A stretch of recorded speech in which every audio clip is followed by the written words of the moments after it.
The title of this session is Cultivating Inquiry and Critical Thinking with Edpuzzle, which you probably saw in the title in the pink path, and maybe why you're here, I hope. And Manny was saying earlier when people come in, this is more about the IB. It's more about again cultivating inquiry, curiosity, and thinking.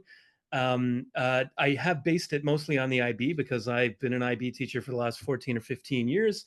And like Jesus said, I teach IB history and middle years program, individuals and societies. So a lot of these examples are going to be based on things like history, social studies. But I want you to imagine like the skills, the thinking, the inquiry that we're looking at, because the applications I'm trying to introduce to you are actually not limited to the subject area that I teach, and not even the grade level, right? I'm a secondary teacher, but if you're an elementary teacher, kind of put on your elementary teacher hat, kind of thing. All right. So anyway, I'm not going to go through the session description, but the idea is this stuff is student centered.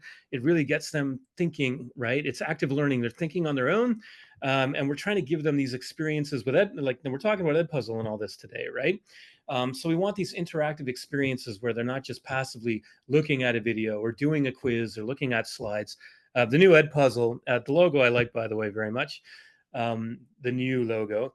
But we want them to, have these experiences where they're actually doing something with the material we're giving them. And before I move on, I had an idea. This is for Jesus and Manny, and I'm sure all of us out there that love Edpuzzle. Summits, this is what you need as swag. Semi-permanent tattoos. You can kind of put it on your forearm or on your shoulder, maybe on your cheek if you're really hardcore. Semi-permanent tattoos. Everyone in the chat, tell me what you think about that idea. All right, so the objectives today, we want to talk about how Edpuzzle specifically supports active learning and inquiry.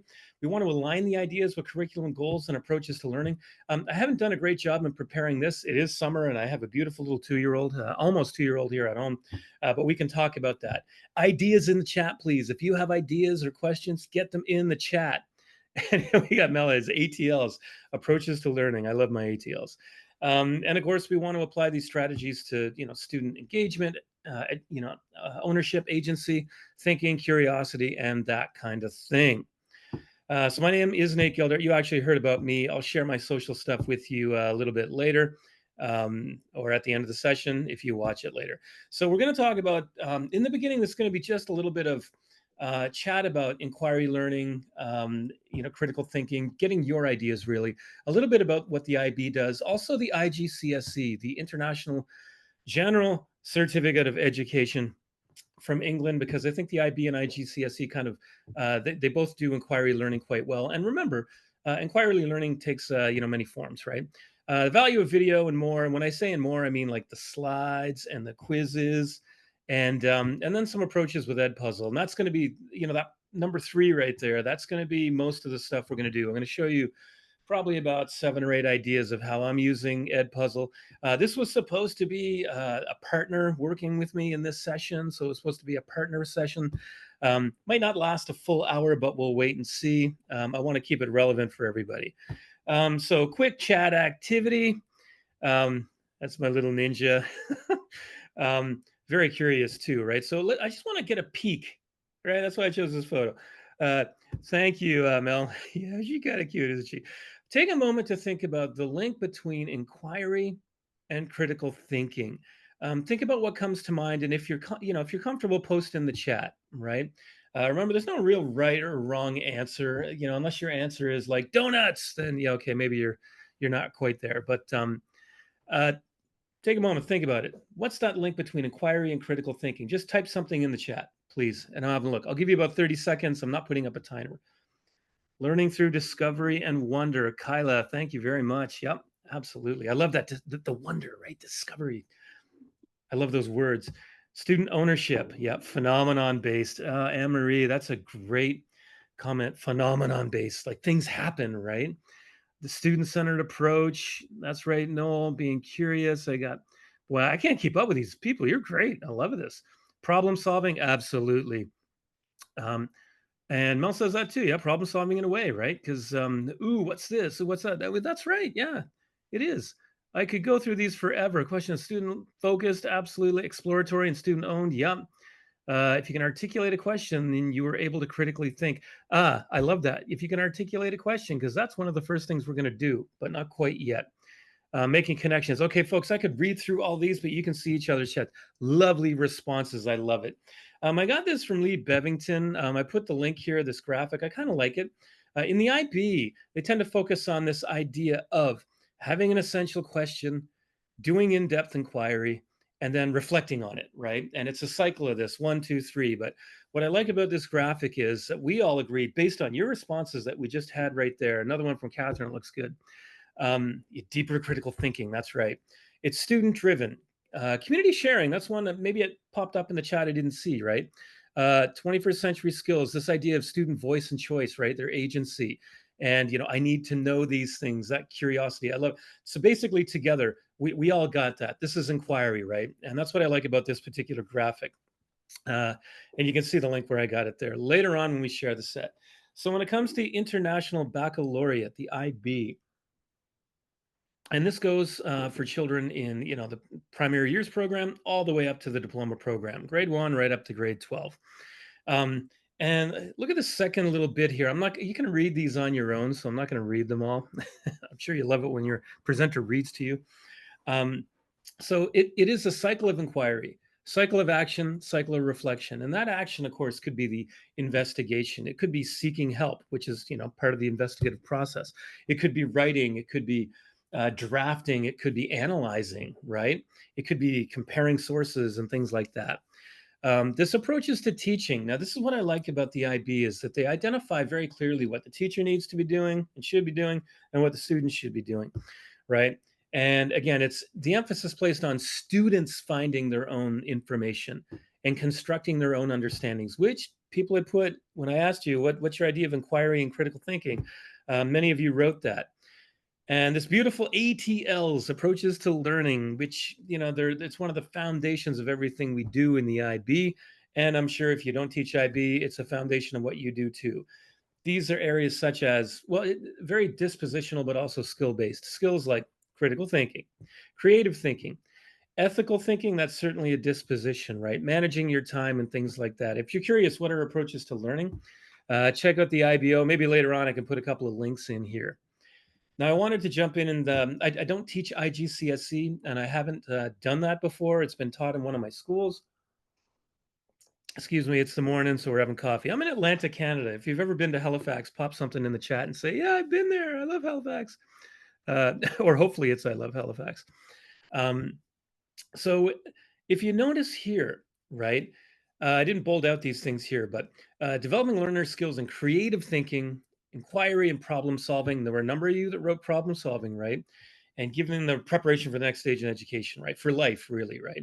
Applying knowledge and understanding to familiar and new situations. I like that new situations bit, because if you're thinking critically and if you're inquiring, you're not afraid to go to these new situations with the knowledge that you've constructed, for example, right? Intellectual inquiry. I don't think inquiry necessarily has to be this, whoa, I'm really smart, I'm using my big brain. I think the idea with intellectual inquiry there is just really thinking about what you're doing and trying to find out. Um, Gold standard, I'm seeing somebody here. I'm going to skip this one right here, but essentially student driven learning, right? Questioning, investigation, reflection. Um, so when we get into Edpuzzle a little bit too, right? Sometimes what I've always loved about Edpuzzle is that they're viewing a video. It's never passive, right? I mean, you can make it passive where you don't have any questions, but then you're not really using Edpuzzle, right? Um, and again, we're not focused just on video. We're going to be talking about quizzes and slides and how you can use them for inquiry-based learning as well, right? Um, what I think the use of video tools and the way that Edpuzzle works with slides and quizzes is that all those opportunities kids miss, right? That's why I have missed opportunities right here. If they're watching something or just answering a quiz, well, Edpuzzle gives that opportunity for kids to discuss, to reflect, to make connections. I love the self-paced nature of things and being able to go back and view things. That interaction and metacognition, right? Um, so today we will look at quizzes, slides, and videos that you can see that I've got at the top here. Um, again, I'm going to show you. I'm not going to show you how to do this stuff. You've got that from other sessions, but I am going to make reminders of things like questions. I tend not to do voiceovers myself, but using images, links, and notes in the the different tools within Edpuzzle that you can use, and of course, some ideas for student-paced or collaborative learning. Um, we're going to look at things like, and again, these are elements of Edpuzzle that really align well with the IB, and I would argue pretty much any curriculum, right? Embedded questions, right? They develop ATL skills, approaches to learning skills, and in particular, critical thinking. Live mode, which is what I'm going to start with because I love live mode, and I encourage you all to use it, do it at the beginning of your academic year or the beginning of a unit or before you use that puzzle with students, even if they've used it before. Self-paced learning, of course, that student agency, right? They can figure out, oh, do I need to look at it again? Do I need a little more time? The feedback, the tracking is great. And student created videos. I gave this a go this year. I didn't do very well, so I'm not going to give my own examples of that, but there are some good ones out there. And there are sessions in this Edpuzzle Summit that have talked about student projects. I need to get my coffee on here. It's all right.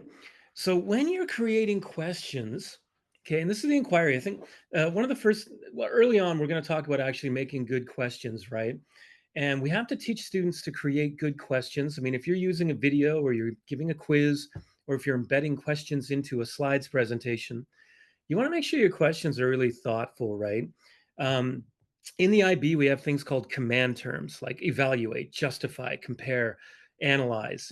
Um, there's to what extent, really think about the words you're using in your questions. And, I had to do this. I've been doing this for 28 years, but when I started teaching IB, I had to really think more deeply about the kinds of questions I'm asking my students and how I teach them to come up with good questions. It's a challenge. It's not easy, right? It doesn't happen overnight. I do recommend you mix short response questions with open-ended reflection questions. The examples I'm going to give you today are mostly open-ended because I think inquiry really needs to be, open-ended to some extent. And you want to ask questions that connect to key concepts. In the IB, we have something called global contexts or maybe real-world issues. Really, you want to be connecting questions to concepts in the unit or at least concepts within a lesson. Um, I do sometimes have material in Edpuzzle that's just, hey, are you paying attention? Did you catch what the person said in the last 45 seconds of the video? But for the most part, I really strive to link it to what we're doing in a unit. Um, and let's see, Cynthia, teaching students to ask good questions.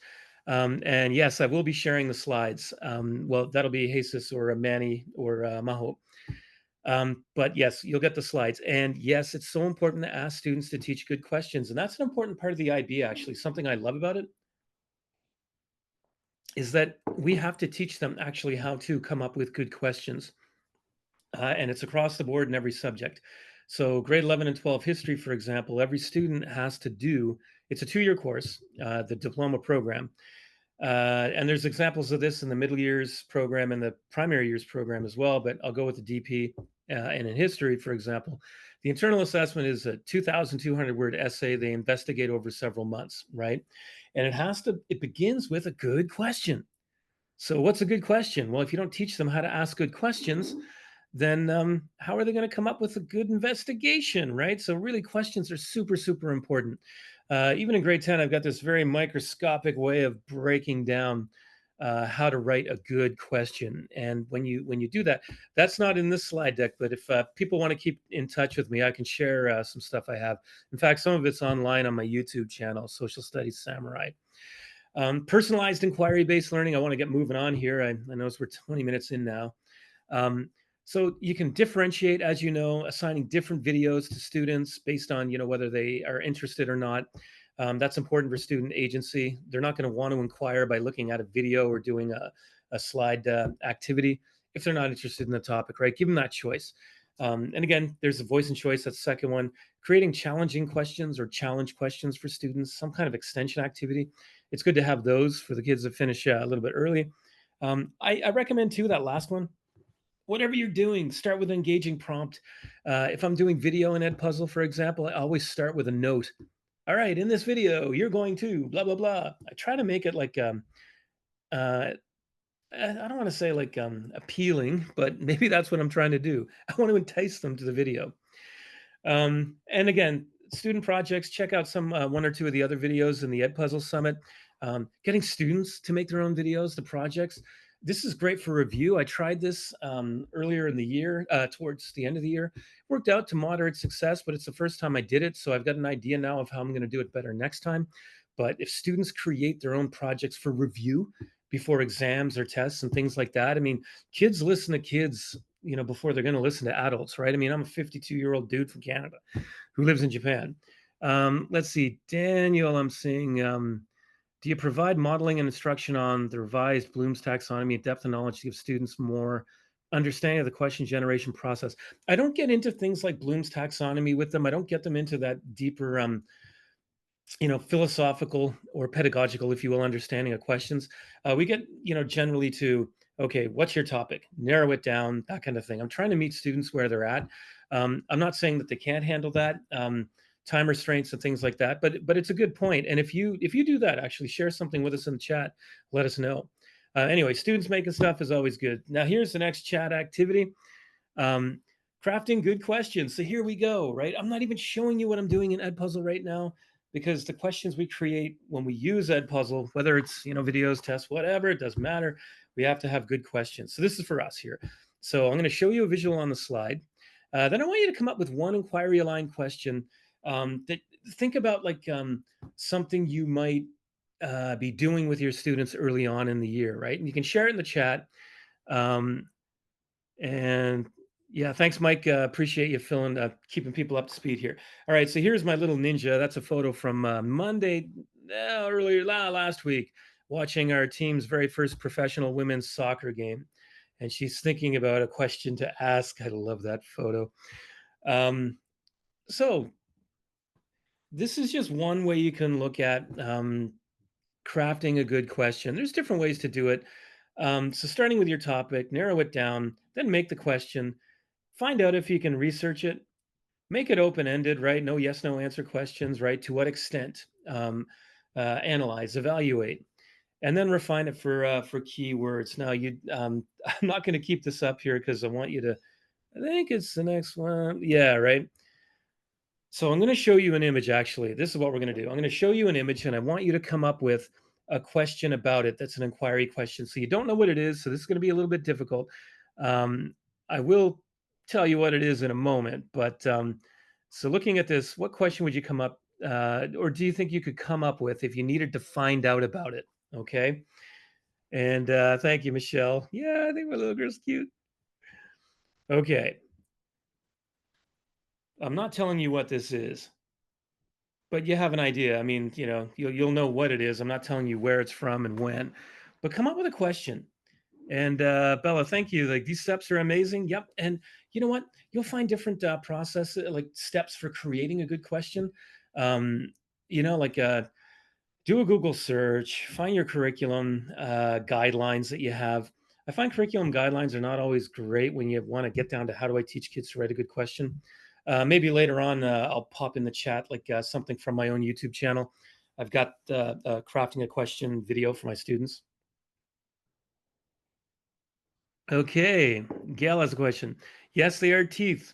No, not from an animal and not from living today. I want you to come up with a question. What purpose does this objective have? What do you think the purpose of this item is, right? Okay, now I'm gonna give you a little bit more here. I'm gonna give you just a little bit more. Right? See how hard it is to, come up with a question if you don't have enough information, right? It's a 2,000-year-old set of false teeth. They're Etruscan, which comes from northern Italy. So 2,000 years old. And so, Angela, I've just answered your question. Right. So, so if you wanted kids to come up with a question about these, if you've told them, okay, everyone, these are false teeth from northern Italy, from a group of people called the Etruscans. They're 2,000 years old. Find out about it. Well, before finding out about it, let's together as a class come up with some really good questions. For how long have false teeth been produced? And somebody thought they were animal. No, they're actually human teeth. They've been pulled from Somebody, do they match other teeth? Who are the Etruscans? Yep. And what we want to do though is get a little bit bigger, right? Again, we don't want those yes no answers. We want to find a little bit more. So when we're looking at false teeth, what I love about this is that we can think about us today as human beings, right? False teeth. Well, yeah, people will use false teeth today. There's a certain way they're constructed. So right now we're talking about health, we're talking about technology and innovation, um, yeah, early dentistry, right? How were they developed? Okay, we're getting there too. The how, that's an open-ended question, right? I mean, it could be like, here's the process, one, two, three, four, but not as easy to answer with yes or no, right? Let me give you some of the questions that I kind of pulled up, and to be fully transparent, I went to ChatGPT and I said, "Hey, give me some other ideas of why these are good questions, and fix the questions for me," because I didn't really have a lot of time, but I did put my human mind into this as well. And I'm only going to look at the top one. You can look at the slides a little bit later, right? Um, so, how do these Etruscan false teeth provide insight into the dental health, technological capabilities, and social values of the Etruscan civilization? Now, it's a good question because it forces the person, the investigator, the student to really find out a whole bunch of different things, right? This is a question that I made, and I would give to them. We want them to learn how to write good questions too, right? If they're creating student projects, for example, you want them to write, their own good questions, but we have to teach them to do that. Something you can do is just expose them to good questions a lot. So if you used slides, for example, in Edpuzzle, and you put in images of, like, let's say it's technology, an ancient technology or technology today, or that kind of thing, um, you could get them to write questions about this, and then you can check them later as a class in live mode, for example, or off on your own if you want to. There's a lot you can do with this. I'm not going to read the next three because I'm looking at the time here. So now we're going to shift gears a little bit.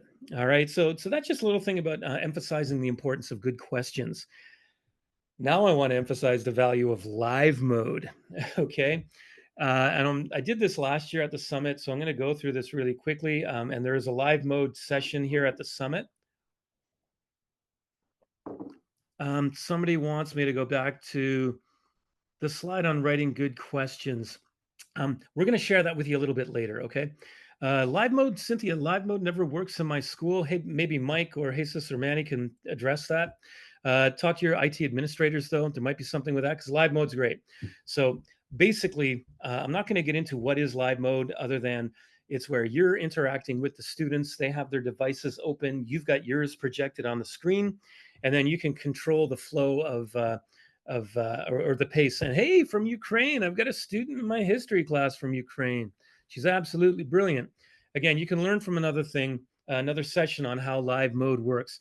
I want to recommend that you use it at the beginning of the year, um, simply because it introduces students that have never used Edpuzzle to Edpuzzle, and it gets them working and collaborating and getting to know each other a little bit better, or reacquainting themselves with each other. And you can kind of gauge, like, okay, what's the level of understanding here? This is basically, I don't know if I have this set up for audio, but you don't need the audio. It's BG. So there's my video projected. These are my students. I have permission. I have permission to show this.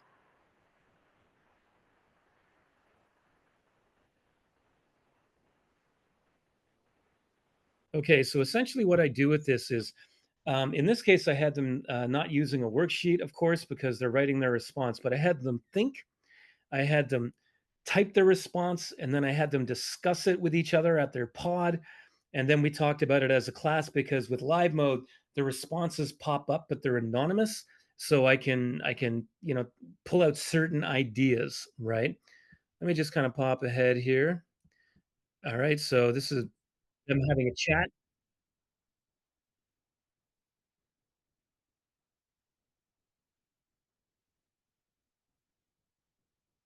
Right, so you can see them there putting their response in. This is inquiry learning. Like, the questions that I've asked them for this is about the mythological origins of Japan, a cool country that I live in, by the way. And so they had to really stretch their thinking a bit. The questions were all about, well, compared to your culture, what does this, how is this similar? How is it different, right? That compare and contrast kind of thing. It's a little bit deeper thinking, and much beyond, yes, no answers kind of thing. Let me just kind of jump ahead here. Yeah, and this one showing the responses. These are all anonymous, so then we can talk about them. Oh well, this is this is more of an this this was one of those yes no answers I got to an open ended question. But anyway, let me just kind of pop out of that. Let me escape that and go to the next one. So that's essentially how I use live mode at the beginning of the year, right? I get them thinking, hey, you're going to have to be using your brain in here. Let's see. Live mode keeps the chronic gamers from drifting off and doing their own games. Yeah, I agree, Cynthia. Keeps them from drifting off, right? But they also have their phones. We've got a no phone policy coming up, though, right? Okay. Now here's another thing that I haven't done before. I made this as a reminder to myself because I'm going to do this at the beginning of my history grade 11 year 1 IB history class. And basically this is thinking about history and historiography. You could do this with any topic in any subject at any age level. So let me just kind of open this up here, and I'm not going to play through this, but essentially what I'm going to do this in live mode. Now I could do this as a slides presentation just with questions, but I'm going to really challenge them to think on the spot, right? And so what I've done is gone through let me just go through here. So it's not going to be watch a video. It's going to be here are some text prompts. And first, I had to tell them what's a provocation. It's a statement that's meant to provoke discussion, debate, and that kind of thing. So for this video, I'm going to actually just get them to watch it. I mean, if you want, you don't actually need to put that in there. I already had that in my slides. This is an example, by the way, of where I imported slides and made a video. This little screenshot here, I just did this quickly.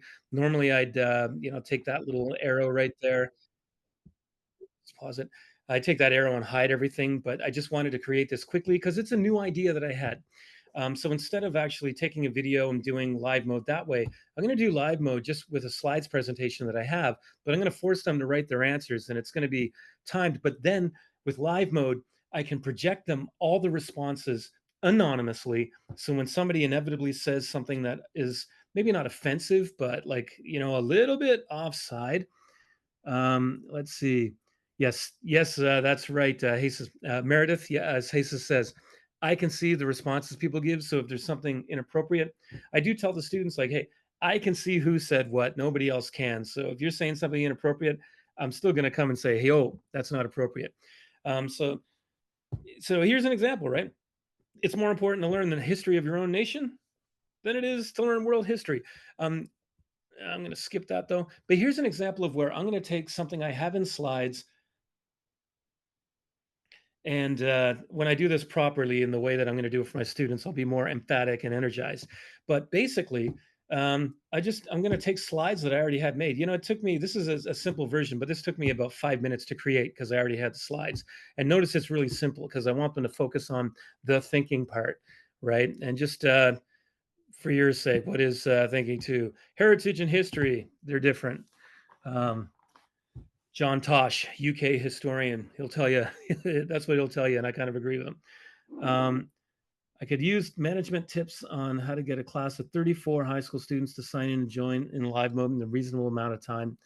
Put them in pods, get them working together. The reason at the beginning of the year, Cynthia, with live mode, getting students to sign on, if you have a big class, it is hard. I did this with a class of 24 kids this year, 22 kids. Uh, but once it's done, it's done. They're in your class. They're all signed up. For me, knowing that I'm going to use Edpuzzle again down the road 4 or 5 times at least throughout the school year, to me, it's worth it, right? And if you do it in class when other kids are there, they can teach each other. You don't have to be the one walking around the room. That's where I come from, actually, in this, right? Okay, going to move on to the next one. This one, I think some of you might have been doing. You're very welcome. Choose your own adventure. This is one that I'm not going to be able to do next year. I've put this together for the teacher who's taken over my grade 9 class. I'm trying to top up my coffee here, everyone. Hold on. So choose your own adventure for those who might not know. It's also called Find Your Fate, as I spill my coffee everywhere. Um, Basically, something happens in a slide. You have an image, you have a situation, and then they have to choose what they would do. This is a little bit different. My students don't choose, they actually respond to a prompt and say, "This is what I would do." And again, this is something that I think would be good for live mode as well, but it doesn't necessarily have to be in live mode. You don't need to use a worksheet with this. I've had a worksheet in the past, but they don't need it because their responses go right into Edpuzzle. So what does it look like? And let me just close this, make sure that, yeah. So this is what it looks like on the teacher side, right? So I'm going to click preview. Well, first off, these are slides that I made for an activity in class in Google Slides, and I simply just uploaded them. But what I did was take out, like I'm very quickly, I made a copy of the slides deck, and then I deleted the questions and put the questions in as a separate slide or in Edpuzzle, simply because it works a little more smoothly. You'll see what I mean in a minute. So as I preview here, so this is again I've had this slide deck for about 5 years and I keep tweaking it, right? So be sharing your screen with them so they can. Everybody can see my screen, I believe, right? Yeah. Okay. Good. I just noticing the chat here. Somebody freaked me out there for a minute. All right. So predicting, you know, predicting what consequences of actions might be. Again, this is inquiry, right? This is kids thinking about it. I mean, if you wanted to, they could be jumping out of Edpuzzle and doing extra research and things like that. So very quickly, here's the scene, and then here's the question, and the students give their responses, and then of course we talk about that in class, right? And then I tend to put in like larger images. You'll see that I say like images are from Wikipedia or whatever. So you get the idea. This is a slide presentation that I already had that I just uploaded to Edpuzzle and very simply added the question. And note I put where I got my image from and that kind of thing, right? Now, what I've done here, though, just to let you know, this text right here with the situation, I put that in here as well, and then the question, so the students actually know what is it they have to respond to. They're not going back and forth and that kind of thing. And then, of course, as a class, we can go over it together. You can see the responses. It's just another way to do kind of not a true choose your own adventure, but it's kind of similar to it, which I think is kind of a fun idea, right? Okay, I'm gonna close that up. That's what that looks like anyway. Um, Observational thinking. So this comes from something again. It's a French Revolution thing. Like I've used this method with my forensic science class. Works great in live mode. Okay, great, Mike. Thanks for that. See, forensic science history. Great investigation. Great inquiry. Right. Here's one on observational skills. I've made this for another teacher, and it's just quizzes. Right. Very very simple. And I want to preview it here. What I've done here is like there's all that awesome 360-degree imagery out there. So what I've got is we're looking at how one of the causes of the French Revolution might have been opulence, abject wealth, and an abject disregard for people living in poverty. Excuse me. So I've done the same thing. I've made a quiz, but in this case, I've got the same instructions and the same questions for every single image. There's 5 images in this. So all they had to do is click. And then they have a tour, it takes them out, and they can look at the king's bedchamber and they can scroll around in 360. It's really cool. And then they can go back, they answer the question, and then they go to the next one. Yeah, student response. What next? Right there we go. And the queen's bedchamber. And so basically, I'm teaching the skill and getting them to think of, well, they're looking at things in 360, which is always cool. And then they're trying to speculate. They're trying to predict, like, how could this lead to dissatisfaction among the public and that kind of thing. So there's another way where you can take advantage of some of this cool 360 imagery and put it into one of the tools within Edpuzzle. Okay, and I'm going to get out of that one now. I'm deliberately going a little bit more quickly here because I noticed there's 20 minutes left, and we want to get we wanted some questions answered. So here's another example of something that I've simply taken stuff I had on slides I used to teach. I made a copy of those slides, modified them a little bit, and then took me maybe about an hour, and I have a review activity for my students. So this is, and again, think if I'm an elementary school student or teacher, how can I do this with my elementary kids, right? This one's about finding the main ideas in a piece of text, right? So maybe, is it inquiry? Not really. Is it critical thinking? Absolutely. So Let me just so in IB history, question 9A, for paper one, the first exam out of two or three they write, it's about finding a piece of text or finding information from a piece of text. What I've done is simply this historical source into a slide. And I'm just going to pause that there. And I want you to see what I've done with this, though, right? So now I've got the prompt, right? The question, and it's an IB exam style question, right? This is for students in grade 11 and 12. Um, and basically, they answer their question. Note, I actually always put my questions in audio form as well. Let me kind of zoom down here a little bit. What have I done here? Okay, I'm going to skip that really quickly. Um, and note, this is what I've done. And again, this is just using a copy of the same slide as I explain the answer to the question, right? The students have to write their answer. And then I get into the next slide and say, look at the different colors. These are four of the three main ideas that you need. The question's worth 3 points.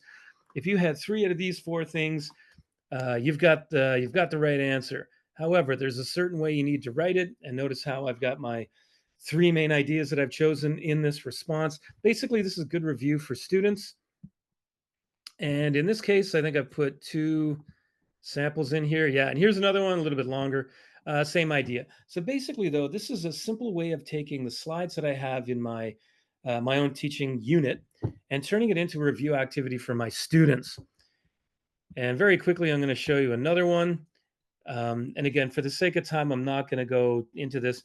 I do want you to notice that I've got 5 events in here. I've used notes, but I've only got 2 questions, so not very overwhelming for students. Here's another one where we're looking at political cartoon source analysis, right? Same idea. And when I get to here, I've already explained to students what is connotation versus denotation. I want to highlight, oh, for the other video, I've done this too. I've actually added a link here. Hey, if you need help before you go on, here's the how-to video that I made, but it could be something somebody else made, of course. Go there to find out how you analyze images. The focus of this one is the difference between connotation and denotation. And note again here, how I am using color. I'm using shapes, right? And let me go here.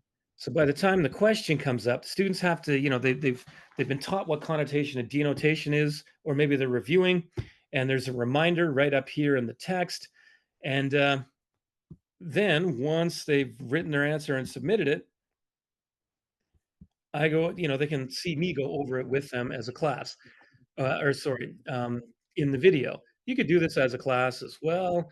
Let me just kind of jump ahead here, just so you can kind of see how it goes, right? And then in the end there, they see, hey, this is how you could write the thing. Let's see, Karen, great way of illustrating cartoon to explain terminologies in history. Absolutely. And, you could do this with, I've got another video on analyzing political cartoons, basically illustrations and political cartoons, the techniques that political cartoonists use, right? I mean, there's so much you can do with this. You can go as deep as you want, right? It depends on your class. All right. And again, notice here I've linked the how-to video. I've used color to help guide the students. Okay, chat activity really quick. Get ready to think on this one. Okay.